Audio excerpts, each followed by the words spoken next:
SFI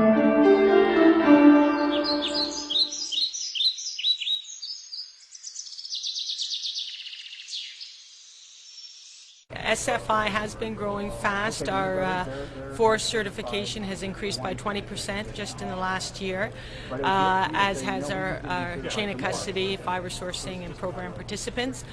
We believe it's growing because awareness of certified products from well-managed forests is also growing. We know that in green building rating tools, programs like SFI are repeatedly recognized here in Canada as well as in the US and in UK, Japan, and other nations as well.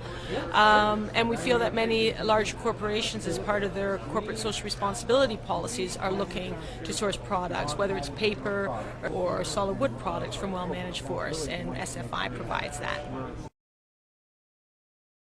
It is true that the vast majority of certifications in North America have happened on large public lands, or in Canada, state lands in the US, or industrial lands.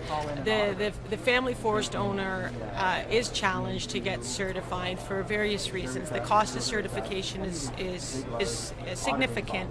You have to pay for an auditor to come in annually to survey, and just to get the programs and the requirements in place as well, there's a heavy cost.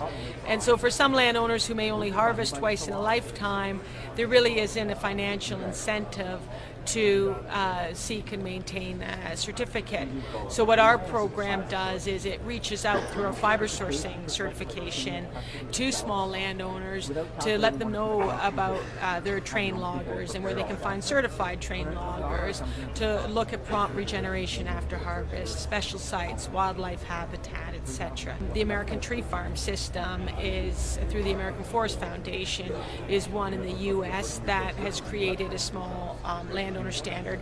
In Canada, the Canadian Federation of Woodlot Owners has created a standard as well that's just sort of coming to market, that's intended to make it more accessible and more realistic for small family forest owners, but it's still an area for growth, for sure.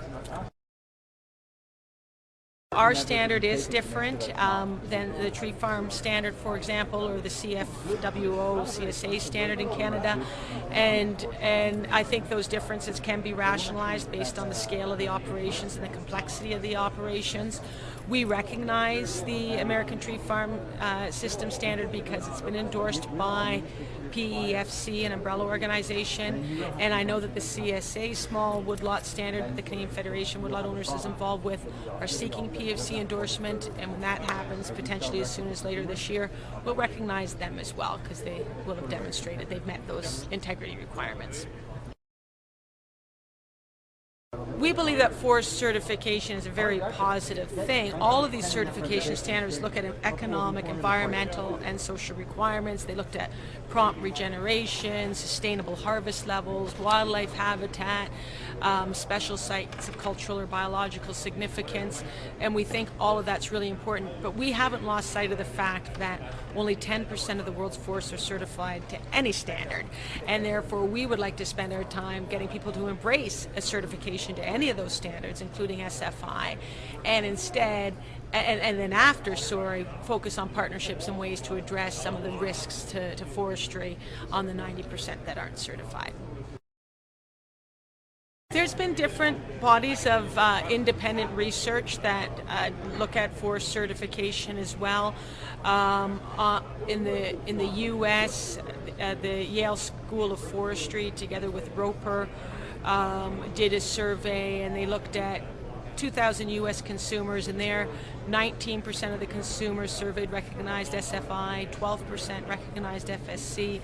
I spoke a little bit in my presentation today about Terra Choice Environmental Marketing, and they do a lot of consumer research as well, and they found recognition for both SFI and FSC in the marketplace, and they found that both those standards met their requirements for credible standards. Carbon market is certainly a complex market that takes a good skill set and expertise to delve into.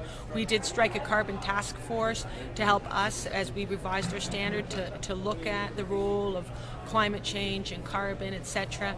And in our standard, we recognize this as a growing market and a growing opportunity.